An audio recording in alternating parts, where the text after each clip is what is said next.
More than expected.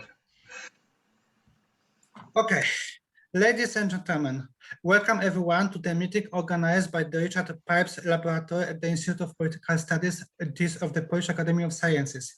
My name is Wojciech, and I am the secretary of this project. The Richarda Laboratory is part of program Dialogue, which is financed by the Ministry of Education and Science. Before the start, I would like to ask you to mute the microphones except for the panelists.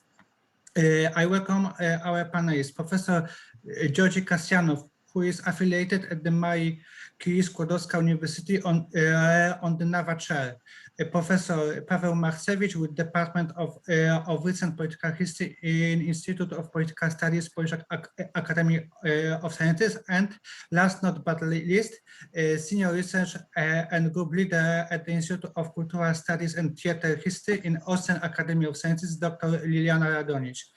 The discussion will be led by Professor Dariusz Stola with the Department of Recent Political History in Institute of Political Studies, Polish Academy of Sciences. I would like to give the floor to Professor Stola, and I wish all participants an interesting discussion. Thank you very much for your attention. Well, thank you very much. Thank you again for your patience. We have three outstanding speakers, excellent experts on the topic we are going to discuss. And the topic is the museums of the Second World War in Central and Eastern Europe, which means the museums of the Second World War where most of it happened. Most of the battlefield, greater military losses, greater civilian losses, all of it happened in the eastern half of the European continent, with especially during the apocalyptic battles between the Soviet and the German and the Allies armies. And today we would like to ask our panelists first about the role and position of the museums of the Second World War in various Central and East European countries, and especially the possible changes that they have undergone in the last decades. I am a bit familiar with the Polish case. We have had a dramatic discussion about the Museum of the Second World War, and Professor Marcewicz was the founding director of this museum and had to battle for its independence. So first, I would like to ask our speakers about the position and the role of this museum, possible debates about them, and also the relations to other museums of modern and contemporary history. We will have two rounds of interventions. In the first round, each of the speakers will have up to 20 minutes. Then we will have some time for short interventions to react what others said, and so to allow enough of time for questions and answers at the end of our session. So let me give floor first to Dr. Liliana Radonich. Liliana, the floor is yours. Thank you very much, Darius. It's a kind of seeing you again, and Pavel, I don't know if you remember, but we have had this discussion already at Berlin Topography of Terror like many years ago. Georgi, nice to meet you. Hello, dear participants and listeners. Okay, so for those who don't know, I have been working on comparing museums, especially memorial museums, for quite a while now. Currently, I work on a project that deals with 50 museums worldwide, and my project before that has compared memorial museums dealing with World War II in all post-communist EU member states. And from that, both of those projects, I can say that actually what Pavel did, the Museum of Second World War, devoted exclusively and precisely to this, is actually quite a rare thing. We have another one in New Orleans, that is the National World War II Museum. But what we most often see is a kind of mix of, I don't know, the Soviet occupation, Nazi occupation, or a museum devoted to, for example, some certain aspect within World War II or in this era, like, I don't know, the topography of terror in Berlin, to say the least. So when I will speak about World War II museums, it's not going to be exactly about museums called World War II museums, because there are only little of them. And also, of course, another big important category is this category of memorial sites, in situ sites on former concentration camp sites or similar. So what we can see regarding World War II musealization is that it is often one of the galleries in another museum, which makes the story even more fascinating for analyzing it, because then we can analyze how, for example, Nazi occupation is represented in comparison to Soviet occupation. What I did in my book that has been published now in August, unfortunately only in German, is that I asked how those museums used the World War II history to communicate with Europe. So how they changed their permanent exhibition during EU accession talks. And in order to come back to your question finally, Darius, I found out that there were actually two ways of exhibiting World War II history for two different purposes in this course of EU accession. And there was one approach that said, okay, because we had historically revisionist statesmen and governments in the 1990s, like in Slovakia and Croatia, we have to use this World War II musealization to prove that now in the new millennium, we are ready for Europe. So these museums, like the Museum of the Slovak National Uprising, installed exhibitions, permanent exhibitions, that had the function to prove that their country is ready for EU accession. How did they do that? Well, they referenced Europe a lot, like in the Slovak case, where the word Europe is simply in many headings of the text boards, in the exhibition name, and so on. They copied the aesthetics coming from Western, and here, first of all, Holocaust museums, dark aesthetics, the focus on the individual victims, their names, objects, testimonies, and had in many cases those names with the walls installed in order to prove, and this is the fascinating thing, that they are Europe ready by referencing Western, in many cases American, US role models. So there is a kind of ambivalence here. The other group, and I will now not speak about the Polish museums because we have better experts than me around. The other group, we can sum up, they demanded from Europe to acknowledge our suffering during communism. So this was their way of communication. This stands, first of all, for the 3 occupation museums in the Baltic countries, but also the House of Terror in Budapest. So there, they all start with some kind of equalization of the swastika, for example, and the red star, but then go on to argue that the Soviet occupation was the most more criminal one, the one that we suffered more from, and so on and so forth. So I saw these two trends in the post-communist musealization of World War II.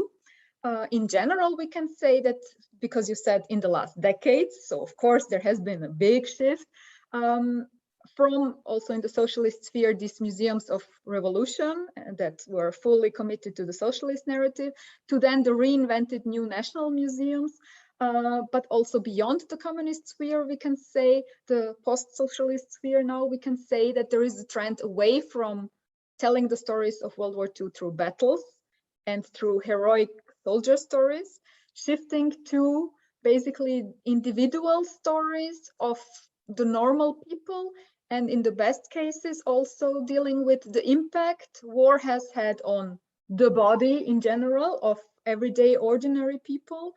And then again, we can say that this individual approach can be used for any national purpose that seems appropriate at any time. So we have this new technique of putting the individuals in the center of many of those museums, normal, ordinary individuals like ordinary soldiers or civilians. But then how this, let's call it international musealization trend, is downloaded at the respective museum totally depends on what is the needs of current identity politics in this context.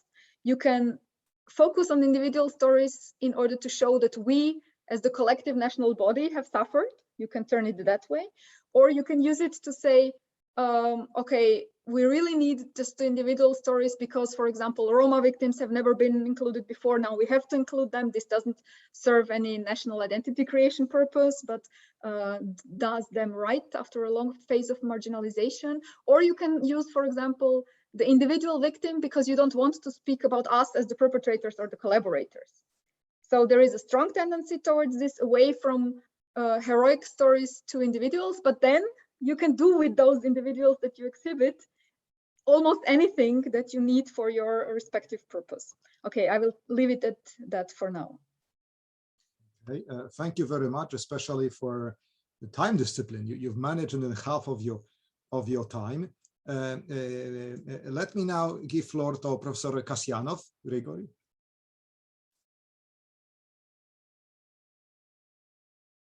Thank you. My talk will be devoted to the Ukrainian case, which I will try to contextualize with the Central Eastern European trends. Generally, as one of the most general remarks will be about the trend of changing the perception and representation of the Second World War in Ukraine within the context of Central European trends. As I see the trends in Central Eastern Europe, mostly to present as a Second World War as a tragedy, and then to present national cases within this tragedy. Well, we have Polish colleagues who would speak about Polish case, which is very interesting in this case, particularly in terms of public discussions about the museum of the Second World War. So generally, as I see that the museums devoted to the Second World War as such are rare, and we have different museums which are close to this topic, but they are not named the Museum of the Second World War.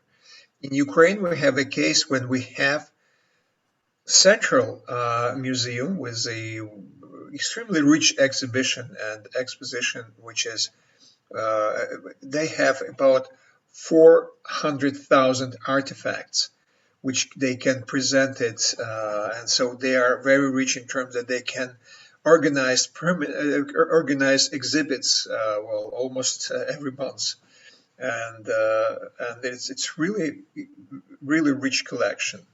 And it started to form as early as in 1950s, and then the museum itself was opened in the middle of 70s, in 74, to the anniversary of liberation of Ukraine from Nazis. And it is interesting that at the beginning, the exposition included, for instance, 5 samples of Soviet tanks there, and it's interesting that these models, these samples, in fact, were workable. They came to the spot by themselves. So, and I think that there was a lot of such things everywhere in Ukraine, but the Central Museum was opened in the middle of 70s in Kiev, and the name of the museum, of course, was exactly just matched the ideological framework of a representation of the Second World War. So there was no museum of Second World War. There was a museum of the Great Patriotic War of 41-45. And in this capacity, the museum was reopened and extended. It was built, the special premises for museums were built on the hills of Dnieper bank, and a museum was opened quite pompously in 1981, on 9th of May 1981. And Leonid Brezhnev personally visited this museum for the opening ceremony. And by the way, I also was presented there just as a student. I was brought there to make a mob. So from the very beginning, museum was designed as a kind of well, there was no this term that time, but it was designed as a narrative museum. And it was not just museum itself, which was located under the huge statue of Motherland, which is now called by Kievans Statue of Liberty.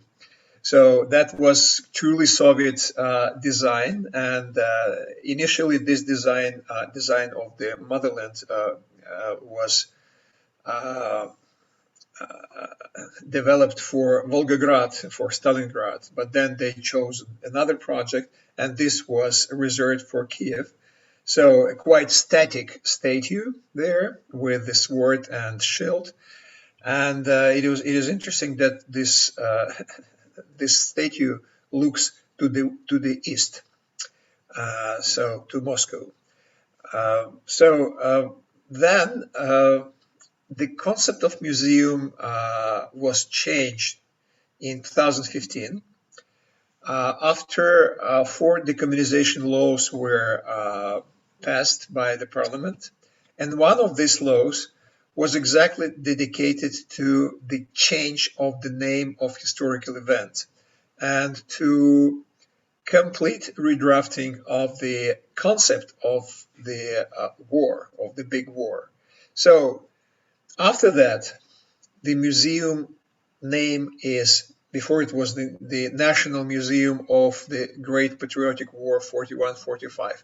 Now the name of museum is National Museum of the History of Ukraine during the Second World War. It is very important change in the name because it's also changed the concept of the museum altogether accordingly to the law on commemoration, on perpetuation of the victory, on perpetuation of the victory over Nazism in the Second World War, which was passed in April 2015. And so the concept at the state level, the concept of the war changed. Now there is no Great Patriotic War. It is just cancelled. It just, well, there is no Great Patriotic War. It is Second World War, and of course it starts from the 1st of September 39. And we have 2 dates to commemorate the event. One date is the day of mourning and reconciliation, as a 8th of May, and it is claimed as a kind of approximation to the European tradition and European approach to the Second World War. And the 9th of May still exists as a victory day. So we have 2 concepts in commemoration of the Second World War. One is that it was a tragedy, and it is and it's time for mourning when we commemorate it. And the second one is, if follows the Soviet tradition, is 9th of May, the Victory Day. So, I think that it was a good decision because still the 9th of May is still very popular day in Ukraine. During the different sociological polls, it possesses a 5th or 7th places in the rating of popularity after New Year, after religious celebrations. So, and after 8th of March, by the way, International Women's Day. So it can be considered as a legacy of Soviet tradition. However, it is now reinvented in terms of representation. And another important thing about these commemorations and museums, which is common, I believe, to certain Central Eastern European practices, is we have 2 challenges here, and it is reflected in museum exhibition, by the way. First challenge is a Holocaust. How to represent Holocaust within the framework of the representation of the Second World War. I would give this in details a bit later.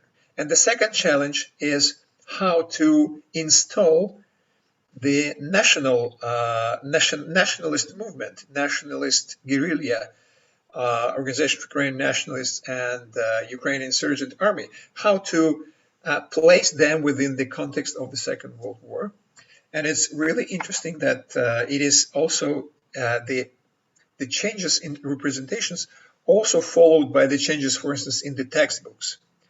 But in the museum, there is a kind of difference of representation, because if you read Ukrainian textbooks, sometimes you might have an impression that the whole Second World War was finished due to organization of Ukrainian nationalists and Ukrainian insurgent army. But in the museum of the Second World War, you might see the more balanced approach. However, they are also OUN and UPA really now they're really presented there, but not as much as in the textbooks, for instance. But what is the conflict here? The Holocaust. So Ukrainian nationalists took part in the Holocaust as collaborators, as perpetrators, and at the same time they should be praised as those who fought for liberation of Ukraine from the communism. And it's internal contradiction within the narrative, and there are different strategies to overcome it. Not successful. So it is just now we have a kind of laissez-faire in this case when they somehow coexist.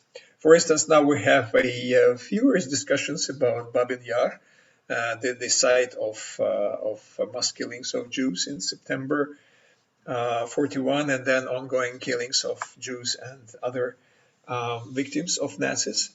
And once again, we have this problem of how to conceal, how to place in the same spot Jews who were killed by Germans and by Ukrainian nationalists, and Ukrainian nationalists who were killed by Germans, despite the fact that they collaborated with Germans. So this is the challenge, and I think this is a challenge common to many Central Eastern European countries, when they have to praise their national heroes who fought against communism or against Nazism, and then to somehow combine it with the proper memorialization of the Holocaust and internalization of Holocaust as a part of their national histories. So all this reflected in to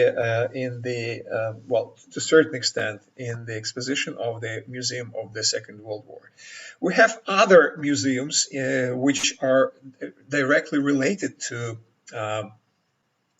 the Second World War. For instance, Catacombs in Odessa, which are the museum devoted to the partisan movement, the communist partisan movement.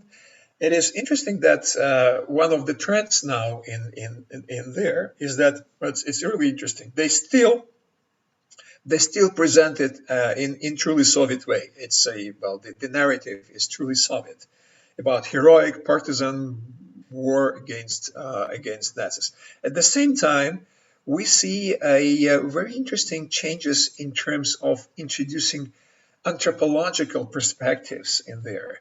Everyday life of partisans under the underground, the love stories or roles of women in catacombs. So and many other things. For instance, they have official site for catacombs history, and they have another catacombs in Odessa. So more commercial and more open to innovations and changing the presentation of the partisan war, not just as a heroic, but also as a tragic.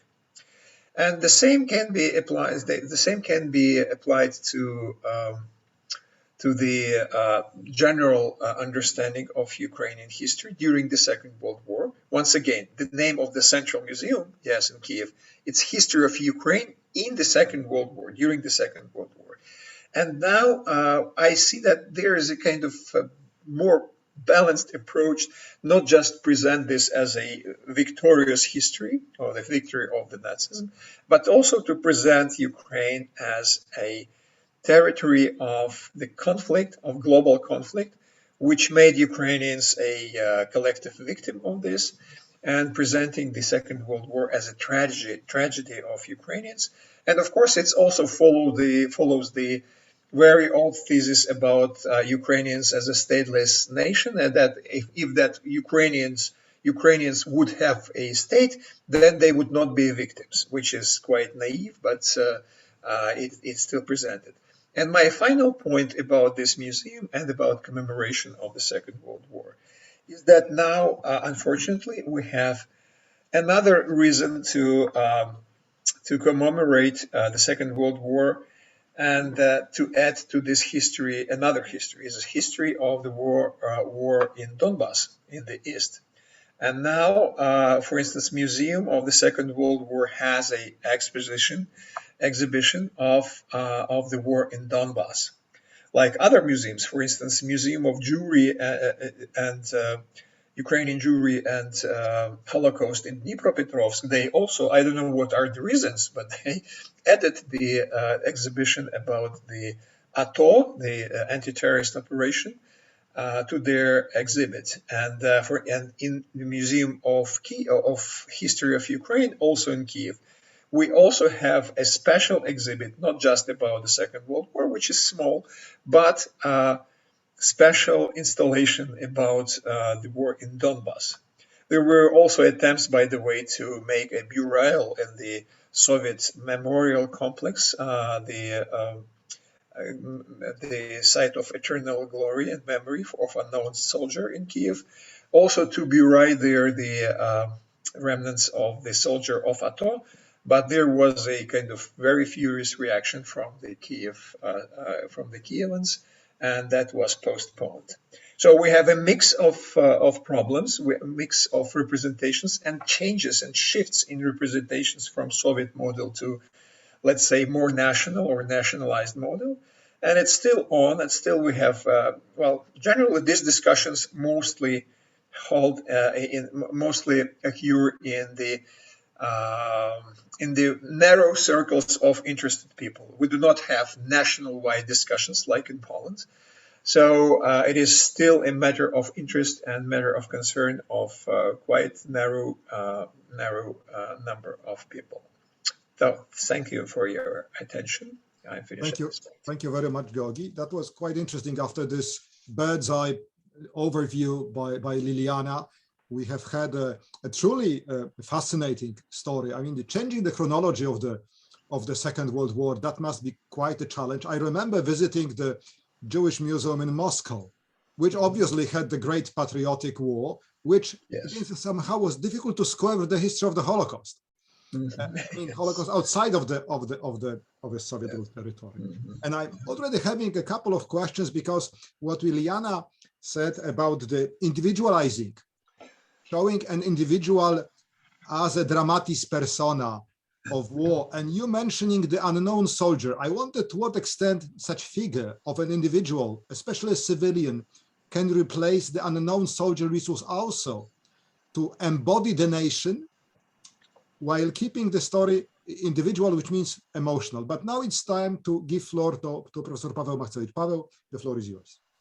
Thank you. I will start with a perhaps obvious remark that historical museums in Poland matter a lot. They probably matter more than in any other European country, and it can be measured both by their great popularity in terms of number of people that visit them every year. So, for example, in case of the two most important museums that deal with the time of the Second World War, so the Museum of the Warsaw Rising and the Museum of the Second World War in Gdańsk, there are at least 500,000 people who visit these museums each year. They are very important in terms of being subjects very often discussed in media and also contested in fierce ways, where they are defenders and they are critics of both museums. And of course, these historical museums became very political, and this is something probably unique about Poland. They are more political than probably in any other European country. And I think that it all started with the creation of a museum of Warsaw Rising. It was opened in 2004. It was created by people who were close to the Law and Justice Party, that was also a relatively new party created a few years earlier. And it was created under the auspices of the mayor of Warsaw, Lech Kaczyński, one of the leaders of the Law and Justice Party, who became the president of Poland in 2005. And this museum, the Museum of the Warsaw Rising, it was a great success, opening of this museum. This museum was long awaited.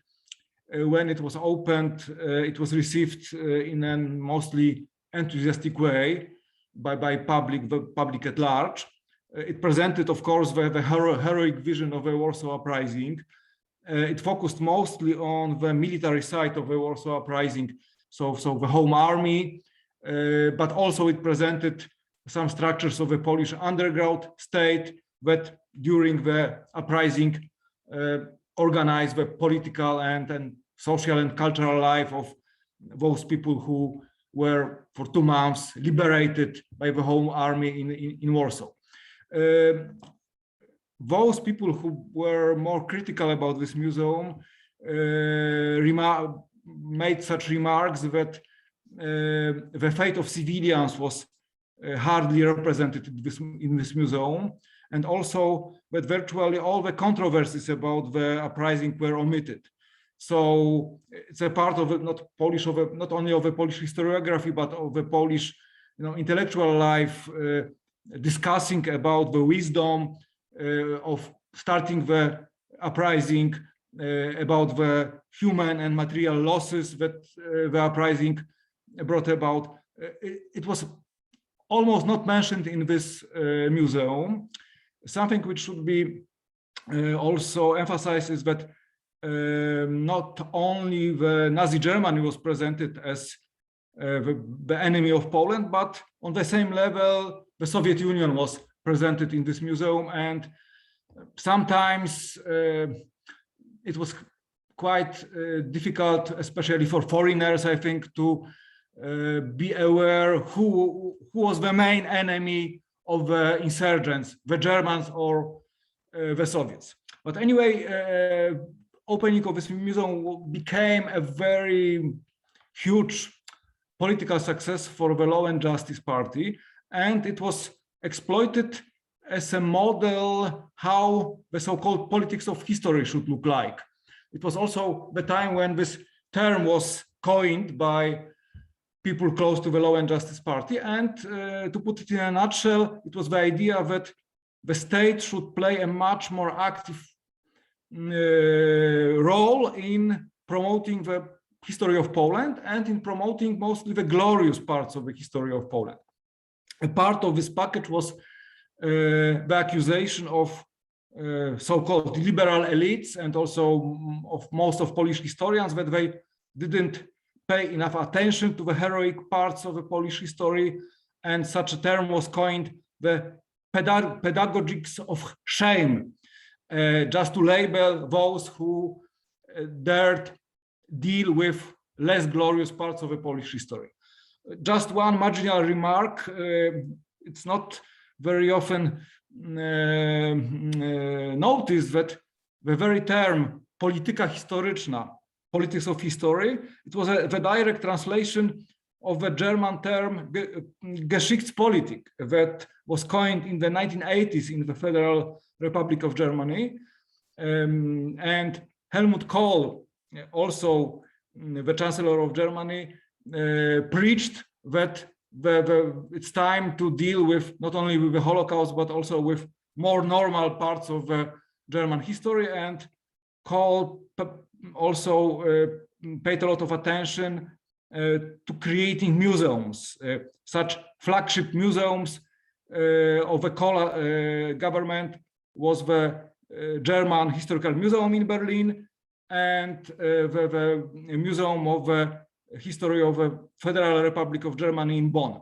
So in a way, what happened in Poland was adopting this model of paying attention to history by the state and using historical museums as the main instrument of promoting the policy of governments.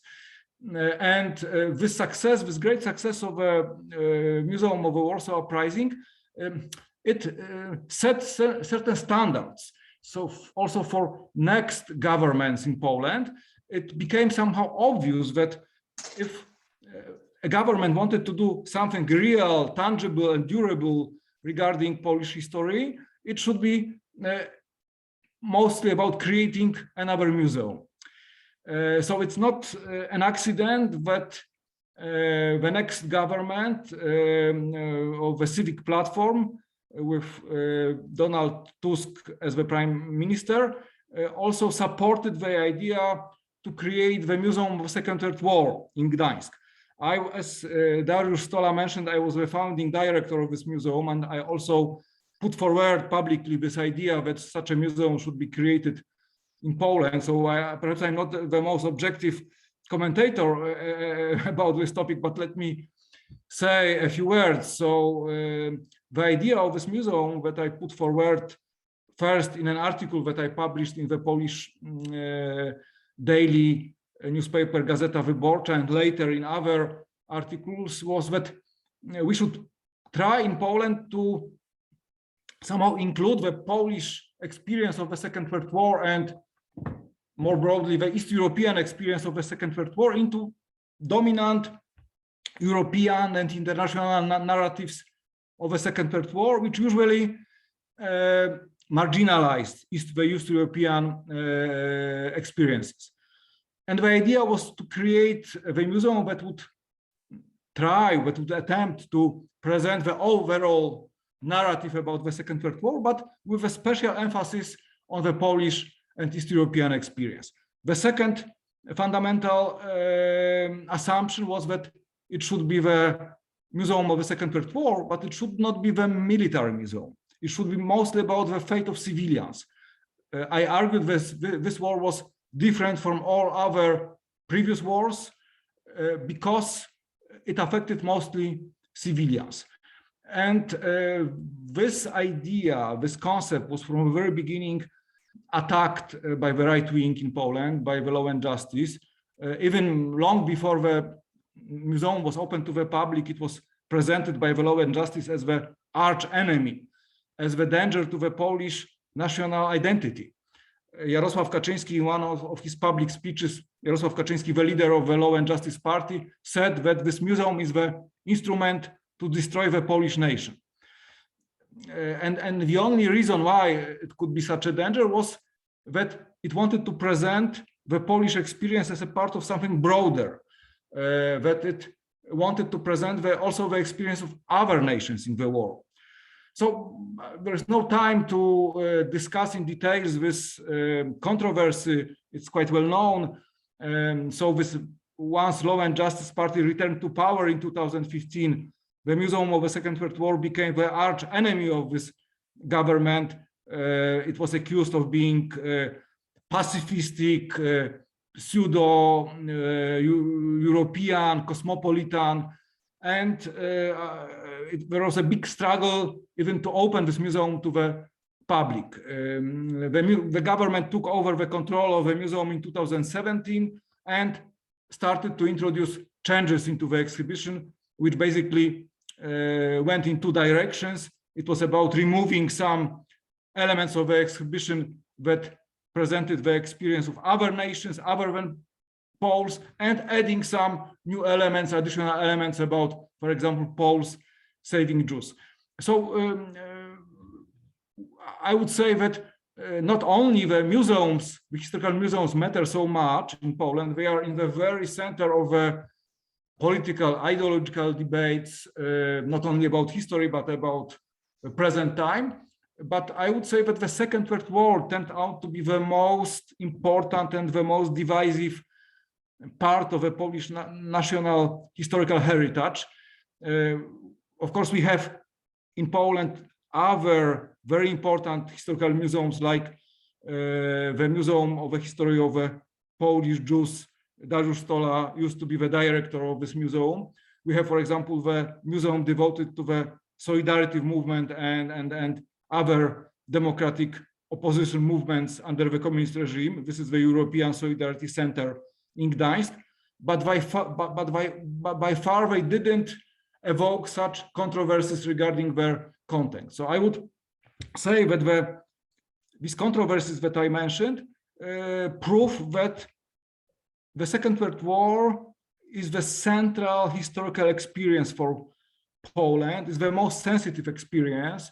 I mentioned museums, but of course we can mention the controversies regarding the Holocaust research, the attempts by the Law and Justice government to curtail this research by introducing the so-called Holocaust law in 2018. So it was the attempt to intimidate historians who deal with the Polish participation in the Holocaust.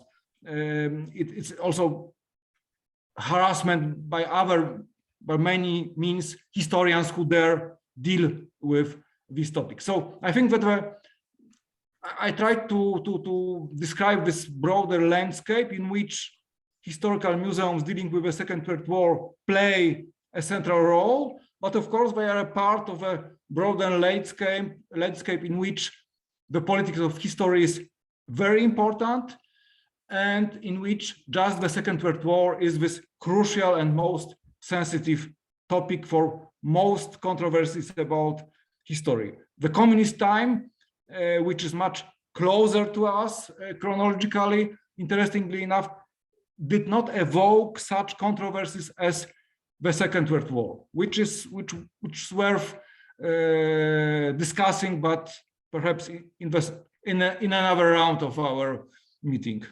Thank you. Thank you very much. Thank you also for your time discipline. I have noted that some participants have already asked questions. I will read them in a moment, and I would like to encourage all of you, if you would like to ask a question, preferably please write in chat. I will read them. If we have time, you can also raise your hand. You can click on the reactions and there is a raise hand function, but preferably please write into the chat. But before we begin the question and answer section, I would like the speakers to comment upon what others have said, especially as I'm seeing that the two topics that Liliana have mentioned at the beginning, that means the certain Europeanization or integrating a country into Europe by integrating its World War II history into the European history, is a common theme. And the second, reinterpreting the role of the Soviet Union, which of course during the communist time was completely different. It was the liberator everywhere, including in East Germany. How did it change? And especially, of course, Ukraine is a very special case, being probably in the center of this great orientation. So please, if you have any comments or questions to other speakers, now it's the time. And again, Liliana is the first to speak, please. Thank you. What you said before Pavel spoke, Darius, I think that fits very well to what I had in mind, this shift from the anonymous victim or an anonymous soldier to the individual. This is very strong, and I think it shows everywhere. And also what both Georg and Pavel have mentioned, this speaking about gender relations, sexual relations in a museum. Imagine that, I don't know, 25 years ago, it would have been impossible. Like in the Museum of the Second World War, there is this room on forced labor where we have this discussion about peasant women having forced laborers and then maybe sexual relations with them that are forbidden. How that's unimaginable for a museum a few decades ago. Today it might even seem self-understanding, but it's part of why this museum is also disputed. Of course, the main level is always the fighting the politics of shame, and we see a lot of parallels here between Poland and Hungary. Also, Pavel, when you mentioned the new forced edition of the Polish rescuers of Jews into the Museum of the Second World War in Gdańsk, I see quite a parallel here in Hungary as well. So obviously those countries that merge now some kind of mnemonic warrior position towards history with also authoritarian tendencies, have so much in common when it comes also to redesigning museums, to opening new museums, because this is also something I discussed in an article. Sometimes when it's a Jewish museum or the Museum of the History of Polish Jews in Warsaw or the Holocaust Memorial Center in Budapest, it seems impossible even for those governments to suggest to close those museums. They might suggest a change of personnel, as we have noticed, or a change of certain objects if the law allows, if it's not protected by copyrights, to keep the whole exhibition. But what is being done a lot is to just add more prominent exhibitions, more centrally located exhibitions. Like there is the plan now to have the new Warsaw Ghetto Museum in Warsaw that would kind of challenge the status of the so-called Polin Museum, or the second Holocaust Museum in Budapest that has been planned since 2014 is ready, built forever, but is not open yet, because Maria Schmidt, the director of the House of Terror, should have been its first director. This was for obvious and very good reasons challenged, because she's a nationalist Fidesz historian. And now we are in this tension where there are so many negotiations about how far can national politics go. And I see that for Holocaust Museum and Jewish museums, there is much more international co-speakers involved in this discussion. So there are limits to historical revisionism here. Whereas in museums that would not be perceived as Jewish museums, like the Gdansk Museum, it was possible to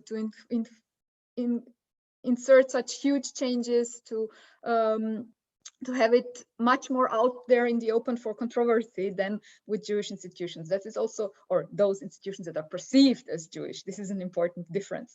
I think there is an interesting trend there. Okay. Thank you very much, Georgi. Thank you. Well, first of all, some comment on this possible or projected or expected shift from this unknown soldier, anonymous victim or hero, to more personalized representations. Yes, it happens. It's going on, but at different levels, and not in museums. It is not. We can consider it as this kind of shift in museums. When people do this in museums, particularly in narrative museums, probably they do not. They are not aware of that they are doing exactly this thing. But generally, yes, it is a trend. It's a trend to expose the big events through persons, through personal trajectories. However, this stereotype of unknown soldier as a generalized figure of representation of certain event of big war still persists, and the story which I mentioned with the burial of the unknown soldier from Ato, close to the tomb of unknown soldier in Kiev, that was at this time that was really public discussion, and to me personally, that was first of all, that was the matter of interest in terms of representation of the past, that people are so much subjugated to certain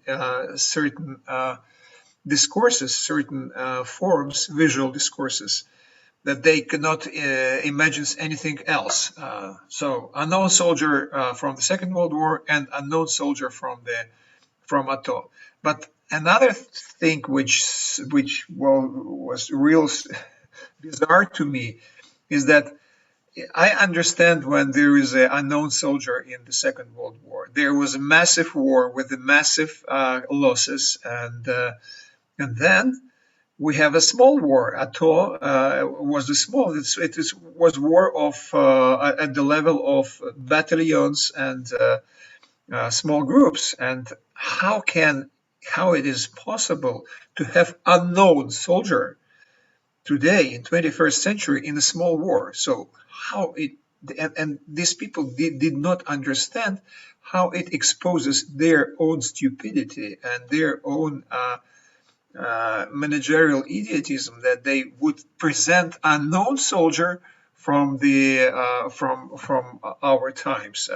I understand that it might be a volunteer, or it might be some because the technologies used there, that just sometimes it's impossible to identify people. But well, the this clash of perception and understanding of the essence of the issue, that was really surprising. And finally, also about Europeanization, the note about European trend and approximation of going to European model. To me, is the European model probably some kind of transnational form of representation of the Second World War. Is of course Holocaust. Yeah, that's just like common tragedy which unites all Europeans under the slogan "Never Again." But what I see now, it changes in the Holocaust perception and representation. It's first of all, it's inclusivity. Yeah, it's a more. It's not just about Jews. It's about some other groups. And the second thing is that I see that, well, Poland might be an example, that there is a kind of resistance to transnational global memory of Holocaust from the nationally orientated representations of history. And it's interesting. It's a challenge. I'm trying to understand, what is it? Is it a national response to global memory, to imposed? Because it's definitely that, well, to me at least, that in certain occasions, it is imposed, the global memory and Holocaust as a global icon, as Aleida Assmann called it. But at the same time, well, there are some problems with internalization of Holocaust there, and I mentioned this before, because it's, well, contradicts certain understanding of national heroes and memories. But it is interesting to me, it's probably a question to all our participants. Is it resistance to global memory of Holocaust? Is it resistance to kind of a project which is perceived to be another national project? Yeah, let's say Jewish representation of the event. Or is it resistance to global memory project, which is, it might be a different story. In Ukraine, I see this as a, well, some kind of difficulties with internalization of Holocaust, because people, at least certain segments of active society, consider the Holocaust memory as a national project, not as a global project. And in this capacity, they resist it. So this is just a question for probably we could somehow reflect on this. Thank you. Thank you very much. Pavel? Yes, so first, this issue of Europeization of memory of the Second World War, it was mentioned by Liliana, and as far as I understood, you argued that in the 1990s, in many former communist countries, there were attempts to somehow make their national historical narratives about the war closer to the West European narratives of the Second World War, and to make them more international, not nationally oriented. And I guess that a similar trend took place in Poland in the 1990s. We didn't have yet new museums at that time, but it was mostly about the research, about the public debates conducted in Poland. So this trend was quite powerful, I think. It produced a lot of great research, but I think that nowadays in Poland, we witnessed a completely reverse development. And this controversy about the Museum of the Second World War epitomized this backlash, the rejection of the current ruling party, but also of many people who support this party, the rejection of this, let's say, European or transnational approach. The most important accusation against the Museum of the Second World War, against its exhibition, was that it's not Polish enough. And it was not important that Poland is really overrepresented in this exhibition, that there is a lot of Poland there. The problem was that there was anything at all about the sufferings of other nations during the war, and, for example, about the heroism of, let's say, resistance movements created by other nations. So it was very, I would say, very strong, very harsh rejection of any attempt to present Poland, Polish history as part of the European history. And we are still witnessing to this trend. And I wonder myself what the future will bring to us, because this is not only about history, this rejection of the European approach, this is about everything, about politics, about the attitude towards immigrants, refugees. So history and historical museums became only a part of a larger picture in terms of this very strong anti-European backlash. And another issue that was mentioned, do we really witness to a trend of somehow turning from an unknown soldier, so from focusing on soldiers as main characters, heroes presented in museums devoted to the Second World War, towards civilians. And this was exactly what we wanted to do in the exhibition of the Museum of the Second World War, that, of course, that presented also soldiers, but the great majority of the exhibition is presented to the fate of civilians. And as I said, this is because this war affected mostly civilians, but the other reason was that my idea was that in the situation where in all European countries the compulsory draft to the army was abolished, an average visitor would not have any personal experience of having been a soldier. So if you want a visitor to identify emotionally with people whom he can see, he or she can see in the exhibition, it should be mostly more about civilians. And it was also rejected by the right wing in Poland.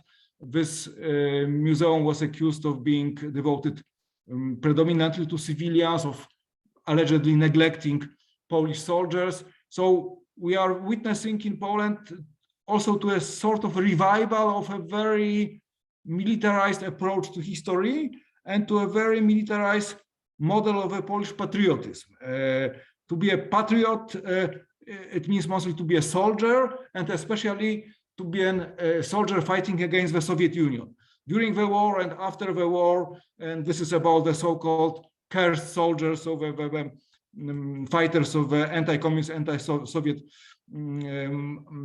guerrilla units. So I think that Poland is a very interesting example of a country in which for a long time was regarded as really very much advanced in reducing this gap between the European Union and post-communist realm. And nowadays we are in the avant-garde of reversed development, reverse movement towards rejecting any international, any transnational approach to history and also to politics in current terms.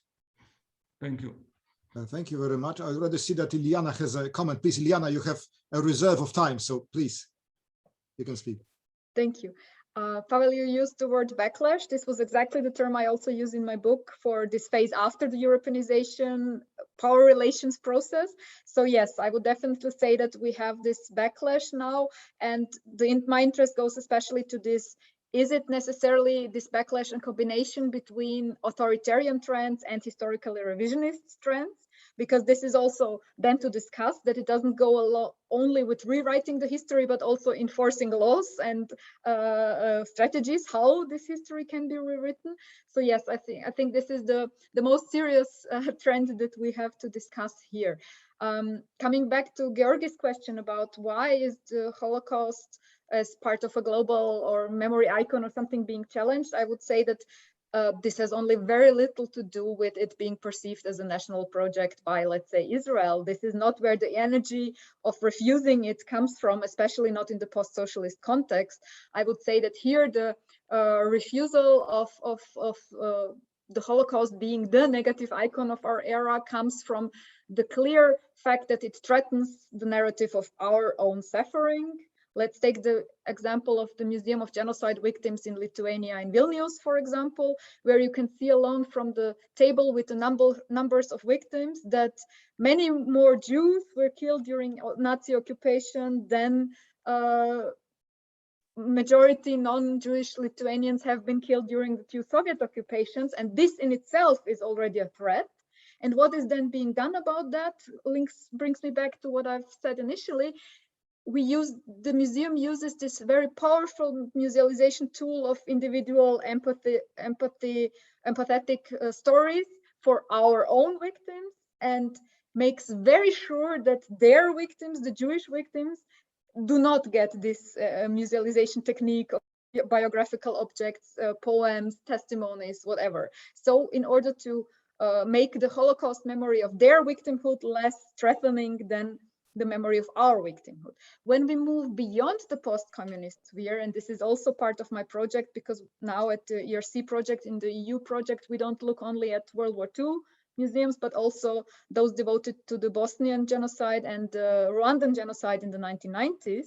And here we can say that, for example, in Rwanda, it was the mayor of the capital, Kigali, who traveled to Holocaust museums, then hired a Holocaust musealization NGO to come and make his exhibition in Kigali on the Rwandan genocide. So this was not at all perceived as a threat, the Holocaust memory. It was rather than perceived as something that we can get someone who is experienced on musealization of genocide and invite them to do this exhibition, in which then also not only the Rwandan genocide is discussed, but also other genocides, including the Holocaust, the Armenian and Cambodian, and so on and so forth. So it need not necessarily be a threat. The question is, what function does the Holocaust memory have for our own story of suffering? Is it a role model, or is it something that we experience as a threat because it seems to diminish our own suffering, which is actually not the case? This is a construction. There is no need to have the biggest victim and the only victim or something like that. This competition is part of the nationalist memory politics and weaponizing these victimhood narratives, I think. And yeah, we should do everything we can to actually deconstruct this thinking of either our victims are the biggest or theirs, but this is unfortunately how it is being discussed. I think, Liliana, you have mentioned something crucial, namely this insistence of national suffering, the martyrdom, has a very practical outcome, and it may be actually the reason for insistence on suffering, namely that later on you can weaponize it, putting Poles or other group against others. This is the essence of xenophobic nationalism. That means unleashing the emotions of resentment, fear, hatred against other group, building the self-group, of course, around the proper leader. So I think in Poland we see it very clear. I think, Paweł, you were raising your hand. You wanted to comment? A very short comment that on the one hand, the Holocaust is very often regarded by nationalist groups in Eastern Europe as a sort of a threat, in terms of a possibility of overshadowing the sufferings of other nations, Poles, Lithuanians, Hungarians, and so on. But on the other hand, the Holocaust Museum was such a huge success in terms of popularity and impact that if you look at very important museums in Eastern Europe, they devoted to the national experiences of those people. They often take a lot of inspiration from the Holocaust museums in terms of design.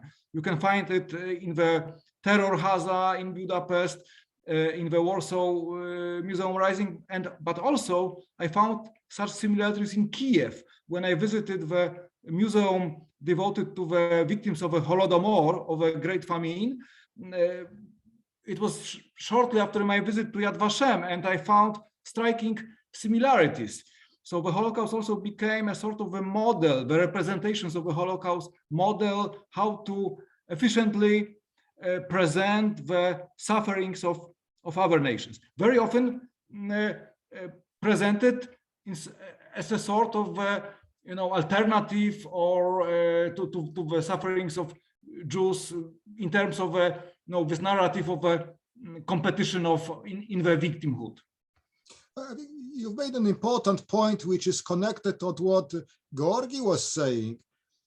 Namely, the question is, what is endogenous and what is exogenous? What is our story that we want to tell? And what is coming from abroad and maybe we don't like it, and sometimes there is a backlash, as Liliana stressed this term. Because if we can, so actually, if in nationalist projects you can use the curatorial strategies, you have communicative strategies developed in the representation of the Holocaust, this is not treated as exogenous, as coming from abroad. It's just adapted as a technicality, not touching the essence. And here is my question. Why the Holocaust may be treated as something coming from outside if it did happen in Eastern Europe mostly? Most of the victims of the Holocaust were Polish Jews. Then you had Soviet Jews, even outside of on the eastern side of the Soviet border before September 1939. And I really wonder, do you think that the choice of the xenophobic nationalists to reject something or to accept something is just arbitrary? Is it by calculation? Liliana, maybe you have an answer because you've made a comparative analysis of many such projects. I don't think at all that it's by coincidence. So there is a purpose to it. And basically the answer to this question is very similar to what I said before. The Holocaust discourse in Poland is perceived by many who would identify in a nationalist way as something that is enforced on us from the outside because we would be more interested in speaking about our suffering. So also the way it was talked about before in Soviet times or in socialist times, it was perceived as something enforced. And this is just another power relation. Someone is forcing us to speak about the Jewish victims rather than about our own suffering. And that is, of course, highly troubling because it does not open the space also for speaking about, of course, Polish collaborators or speaking about Polish rescuers in a way that does not generalize this phenomenon to as if it was the majority of Polish citizens doing rescuing Jews. It was, of course, the contrary. And so this is by no means a coincidence because the Holocaust has been discussed as this negative icon of our era, as the breach in civilization in the 20th century. It is, of course, in a way logical that it threatens our own suffering narrative.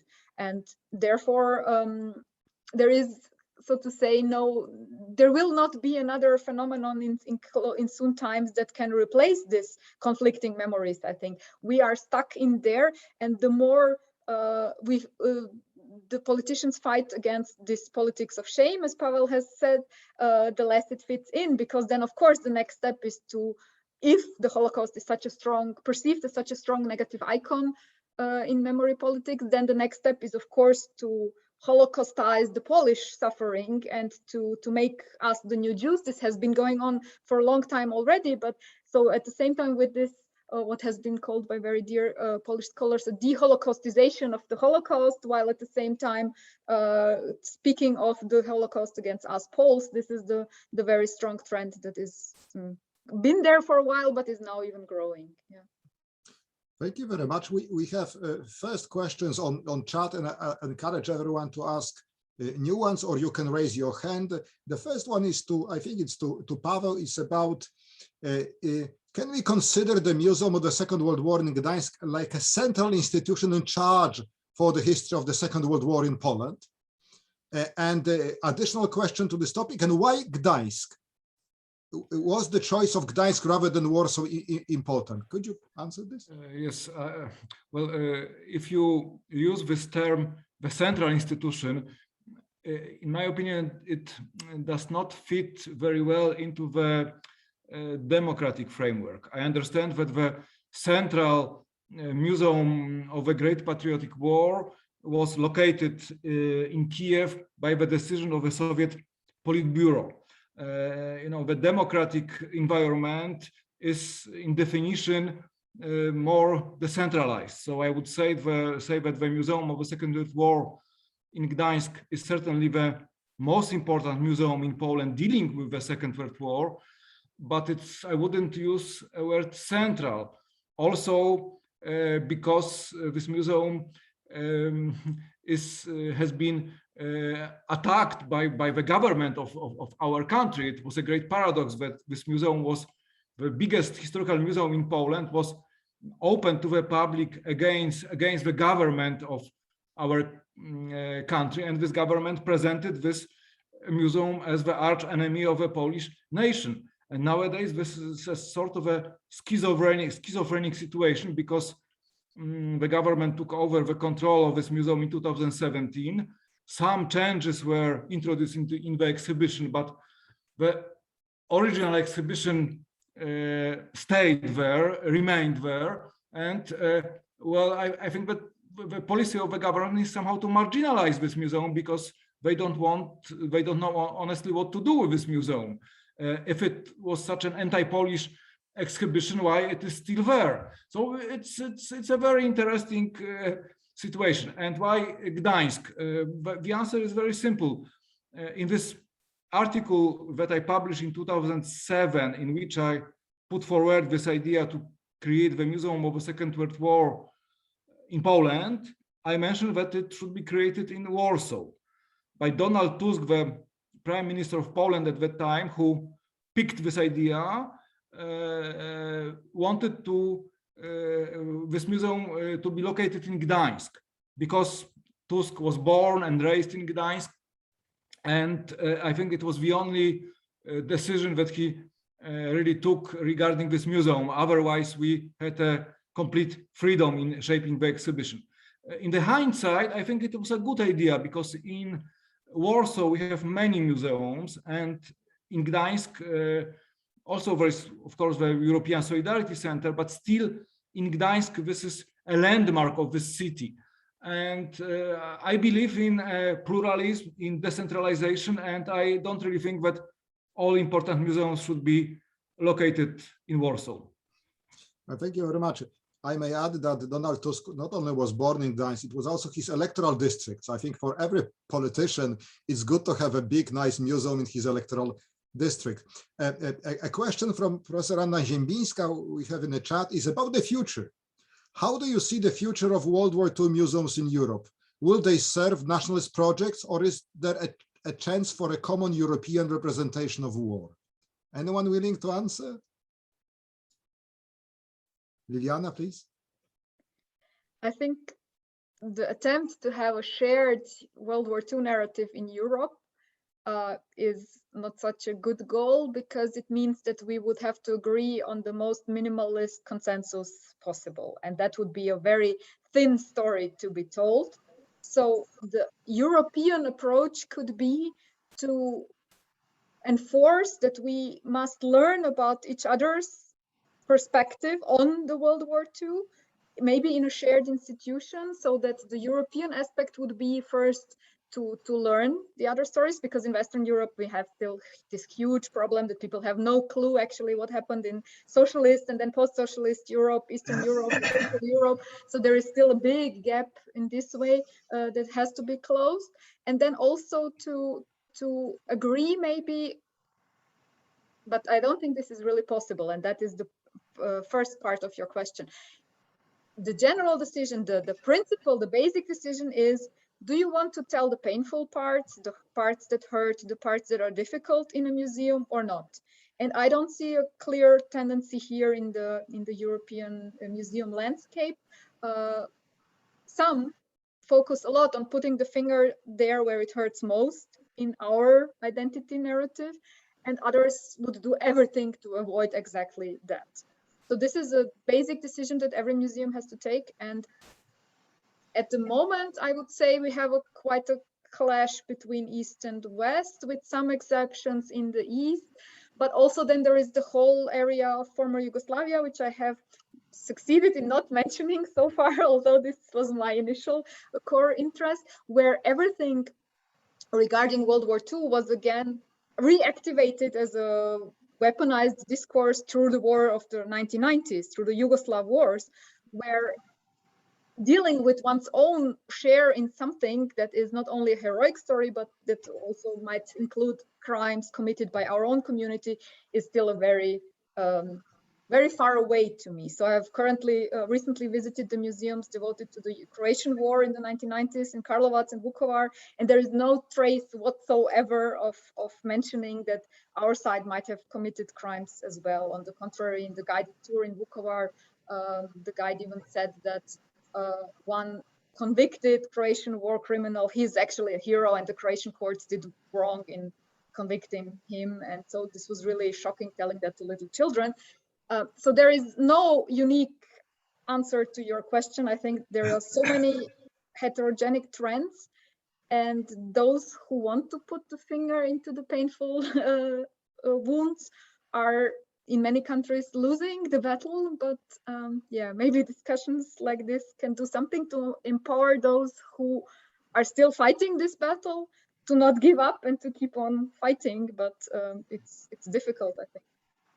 I think if I may add to this, I was thinking that, of course, I don't expect to have kind of this common denominator European history of the Second World War, although we have the House of European History, which is very much criticized from various perspectives, maybe as a pilot project testing this ability. But it seems to me that there are some negative factors. For example, it's very difficult to glorify Nazi collaborators. And what Georgi was saying about the role of Ukrainian nationalists during the war, who were victims and they were anti-Soviet, but they collaborated, at least some of them collaborated with the Nazis. We have a similar story in Lithuania. But I think, Georgi, you were raising your hand. You wanted to comment on this question too. Darius, you just said what I wanted to say. I just wanted to mention the history of European House of European History, and you have mentioned it. So I retain from this. Okay. Thank you, Baraj. I see Professor Józef Niżnik raising his hand. Professor Niżnik, could you please unmute yourself and ask your question? If you hear me, because we don't see you. Oh. Yeah, can you hear me? Yes. Yeah. So I found very interesting his mentioning this European framework for war memory. And some years ago, I was working on a book on 20th century wars in European memory. And of course, this was the outcome of an international conference and was dealing with the memory of all wars, including the First World War, Second World War, and other wars that we had locally in Europe during 20th century.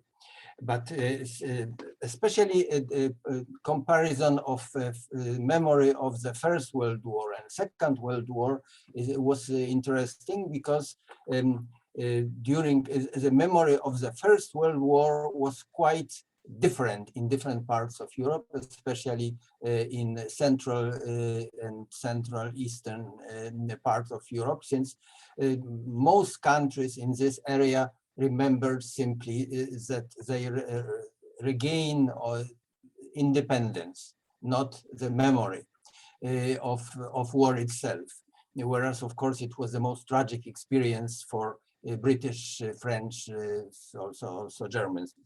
But it was interesting also to ask what it could mean, European memory, and especially the question whether there is something in this memory that is common. And of course, as I said, regarding the First World War, it was very difficult to point out something that was common.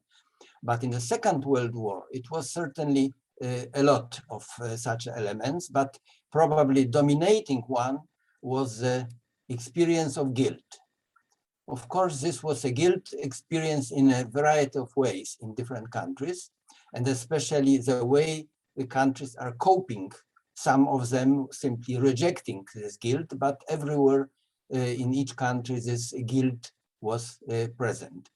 So when we are talking about Europeanization of memory, I think we could look at this aspect, the experience of guilt.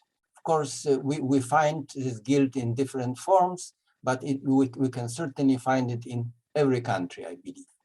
So this is what I wanted to. Thank you very much for this comment.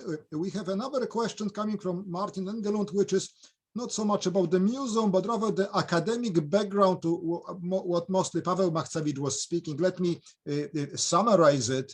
It's about, is there a similar governmental nationalist pressure on academic historical research in Poland, as you describe the pressures on the museums? And we have cases of Professor Grabowski, Engelking, other cases making impact and scares people off from sensitive topic. Are there research funding politics that support patriotic projects and so on? Is there a nationalist generation of academic historians supported by PiS, Mr. Kaczyński party, or is the academic community of historians generally opposing this kind of political reference? I understand this is mostly to Paweł Machcewicz.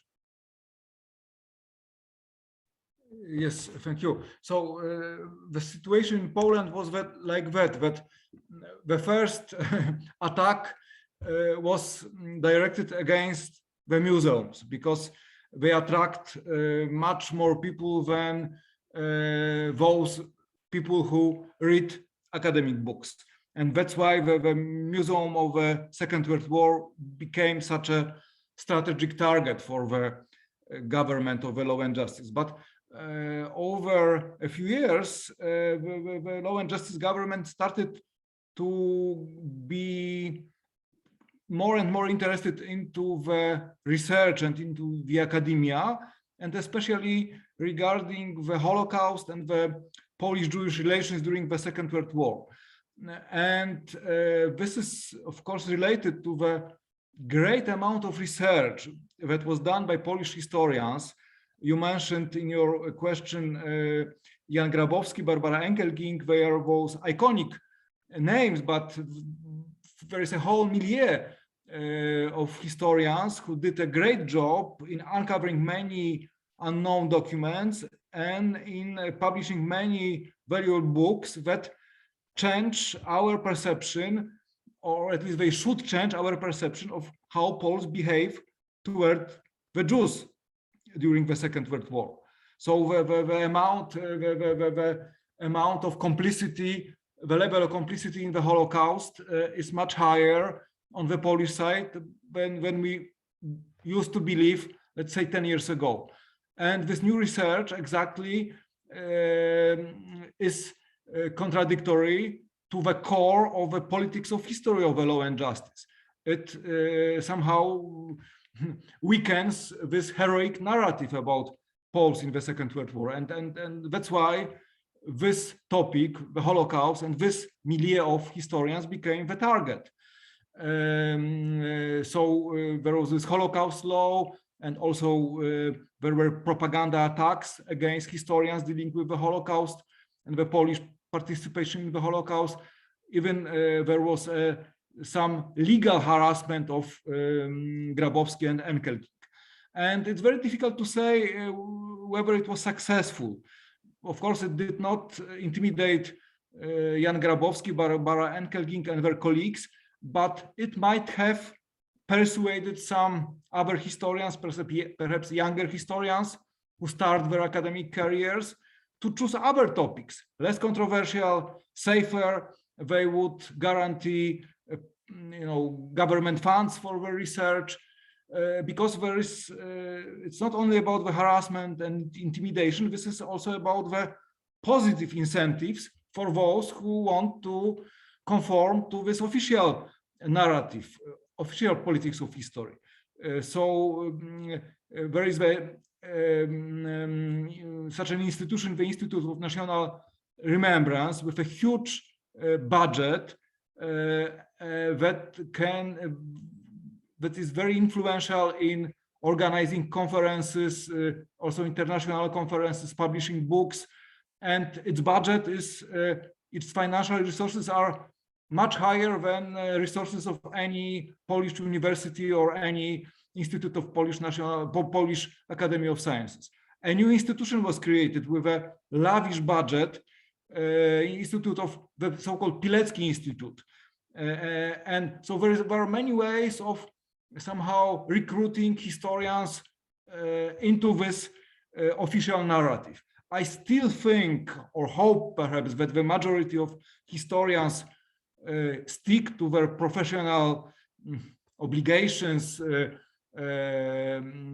but if it continues for more years to come, I don't know what will happen, because not all the people want to be independent at all possible costs, and it's much easier to be a historian in Poland that is closer to this official narrative than to be a historian who is attacked by the government propaganda and who cannot get public funds to do research in those areas that are sensitive or regarded by the government as the areas that should be blocked, sealed in terms of research.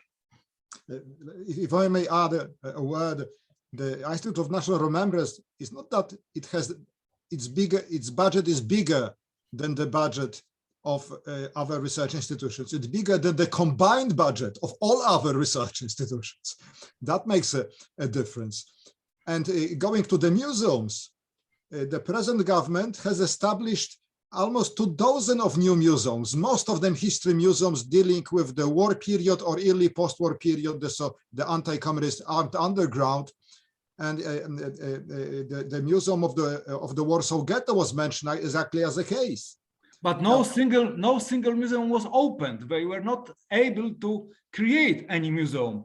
But these are perfect vehicles to channel money to people willing to cooperate. And I think this is, I see it as a key. And also strategically, it's divide et impera, establishing parallel institutions. The same happened with another museum, the European Solidarity Center in Gdańsk, which was also under fire. The government established a parallel institution with almost the same mission and took money from the Solidarity Museum to this new institution. So this is kind of a standard tactics applied here. But Liliana, you wanted to comment, it seems. I thought maybe it's interesting to add a few words on the Hungarian perspective, because there are so many similarities here, but in Hungary the backlash started like 5 years earlier, so we have a longer period to observe, and to a certain degree it supports what Pavel said, that it's about not only about losing the jobs, because some of the people luckily have contracts where you cannot be fired so easily, but it's about the lack of positive perspectives. Like a colleague who is very outspoken, he knows, okay, he will never get promoted, he will never get third-party funding from anything within the Hungary, and he can travel abroad or he can migrate abroad. Those are the perspectives that he has, and otherwise he's boiling in his own soup somewhere, and his job is not directly at threat, but he will never get anything. And then the next step in Hungary was, of course, to expel the Central European University for being critical and expel it as a foreign agent, so that it has now moved to Vienna. So this is also one of the steps that can be part of the process. Well, going back to the topic of the museums, I would like to ask you a question. Museums, especially big museums, are long-term investment. They are quite expensive. Babinyar Museum was, huge modern building. That was quite an investment for any government. And if we can expect changes in the policies of history with every changing government, now you have said that the present government has a problem with the Museum of the Second World War because they don't know what to do about it. They don't like it, but they cannot just destroy it. It's very difficult to even to conceptualize a challenging, completely new exhibition. So my question is to all three of you. My understanding was that making institutions that are huge investments, that construction, the production of the core exhibition takes years, require a kind of consensus among the competing parties. So the question is a new museum of the Second World War possible in a world of high political polarization and general instability? Or maybe the era of the big museums has just ended because they will be impossible to implement across changing electoral coalitions and governments. Anyone to answer? I have, generally, it is, there are two mutually exclusive trends in this field. From one point of view, I will speak for the experience of Ukraine. So from one point of view, we have some kind of megalomaniac projects, new projects. We have a project of huge museum of Maidan, of Revolution of Dignity. We have the so-called second part of the Museum of Holodomor, which now is now the cost of the building itself of construction is about 2 billion hryvnia. So, and there is these these funds are absent, but people still plan to do this. So, so we have plans to build big museums, which are, as you mentioned, they are quite costly. At the same time, as I see, we have a trend of commercialization of museums, and we have many small museums. For instance, we have about, it's not commercials. There are not commercials. We have more than 20 museums in Western Ukraine, 20 local museums devoted to OUN and UPA in the last let's say, decade. But they are quite funny. They are small. They do not have a real exhibits, etc. But they call themselves museums. At the same time, we see museums like, for instance, in Western Ukraine, close to Lviv, we have a new museum of aviary, the new museum of air forces from the Second World War, and they have about 12 planes. I don't know where they found them, but they have 12 planes. So, and it is exactly about commercial trend, commercialization. And this is probably the way of solution of this controversy between the drive to something big and material possibilities to sustain this. And it's of course the answer to your question also depends on the state of economics. So some countries just cannot afford themselves. The last story with the Babinyar Museum and the Babinyar, the state was able only to finance the elaboration of the concept of this so-called state concept of the memorialization of Babinyar, and to give about $900,000 to the restoration of the old building in Babinyar, which was designated for the Museum of Holocaust. But it stopped at this point. The money were not issued. So going back to your initial question, yes, it fully depends on not only on the wishes and desires and visions of the new museum of the Second World War. It's also about material possibilities, about economics. And finally, my personal opinion is that the event goes back to history. It becomes older and older, which means that probably museification of this event at the global scale, at the scale of huge museum, might be out of interest. Probably certain aspects of this event might be of interest, but not the event at whole. Actually, we are living in a time when the last eyewitness of the Second World War are passing away. Yes, exactly. Liliana, Pavel, would you like to comment? Liliana, please. I think that if you think that your museum is a flagship of national identity, then it can cost whatever it takes. So, and if you have the building, then the next step is to argue that the so-called permanent exhibition is outdated after 10 or 15 years. So this is a way to go about it. The so-called permanent exhibitions are usually, of course, never permanent. So then you can use that. Of course, for the Gdansk Museum, it means that there is still a bit of time to do an overall a change here. They do it now by bits and pieces. So I think if you want to go there as a government, you have all the opportunities, even if it means that it will cause big conflict. As I mentioned before, there is a bit of a restriction in this prognosis when it comes to something that is perceived as Jewish, because there more limits seem to apply. And then you can do basically, whatever suits best the politics of the current government. Of course, there are also purposes where the exhibition is communicating something else, as I tried to show. The Holocaust Memorial Center in Budapest that critically deals with Hungarian perpetratorship in the Holocaust. It's still out there. It's from 2004. It has not been changed because back then it had a clear function of this communication with Europe. Now there is the strategy of adding new museums or trying to add new museums that tell a different story. They tried to change that, by the way, slightly, because they put a curtain in front of the photo they didn't like. But then everyone was just peering behind the photo and looking what is hidden there. So the curtain was removed again.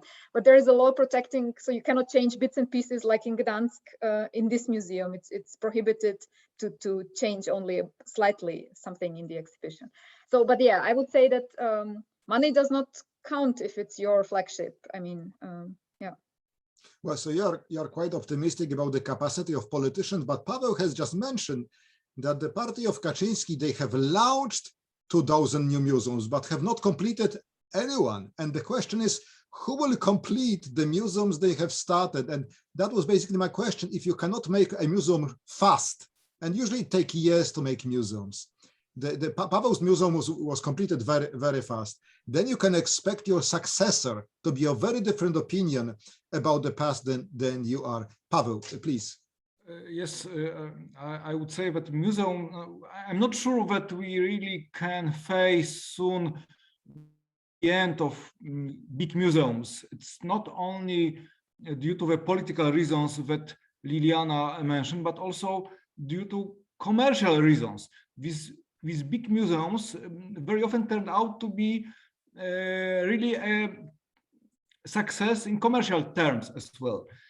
So they attract a lot of tourists.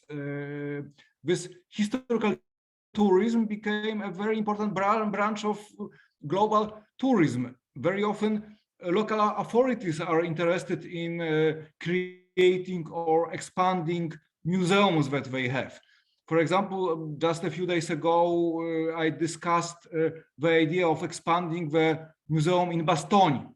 This is the museum devoted to the fighting between the Americans and the German army during the so-called Battle of Bulge, so the battle in Ardennes at the end of 1944. And this is clearly understood by the local government as the means to attract even more tourists. So I think that we will deal in future with historical museums, perhaps even more than nowadays.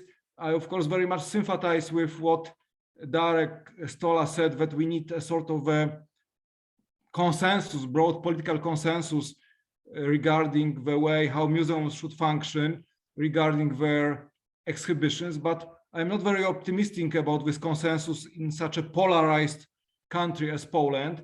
So I think that I can't imagine Poland, for example, having any possibility of a cooperation of political parties in protecting the autonomy of museums. What I would wish in future, after the change of the government, it would be elaborating and implementing the mechanism that would somehow make the government retreat from the area of museums, the area of history. You know, my predominant feeling is that we have too much state, too much government in the realm of history. I look back with nostalgia to the years of, to the 90s when I started my academic career. It was a great time. We struggled with the newly established capitalism in Poland, which created many problems, but we are completely free, autonomous. Historians respected these boundaries between politics and history. And I wish that in future we are able to achieve a similar situation, that museums are run by museum experts and historians. Politicians are wise enough to, from time to time, take a decision that such a museum should be created. They fund these efforts, but they leave the job in the hands of historians and museum experts. Perhaps this is a completely, utopian perspective, but otherwise I can't see any possible model that I would think would be somehow would conform to the idea of a freedom of culture and also to the idea of having thriving historical museums, not being constantly under the pressure of politicians. Thank you very much. I'm glad to hear you're a bit optimistic. I would rather expect politicians of every orientation not to retreat from where even the opponents have moved. Expanding powers of the government is easy, but then pushing it back may be much more difficult than we expect.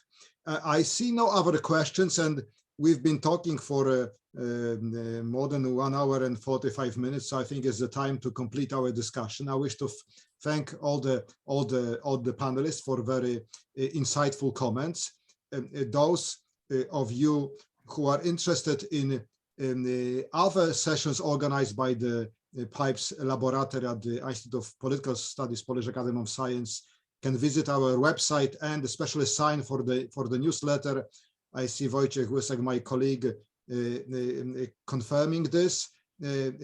So thank you all the speakers, thank you all the participants for your attention, and this way we are completing this meeting. Wojciech, do you have any other comments? And thank you, Professor Stola, for leading the meeting, Thank you very much. of course.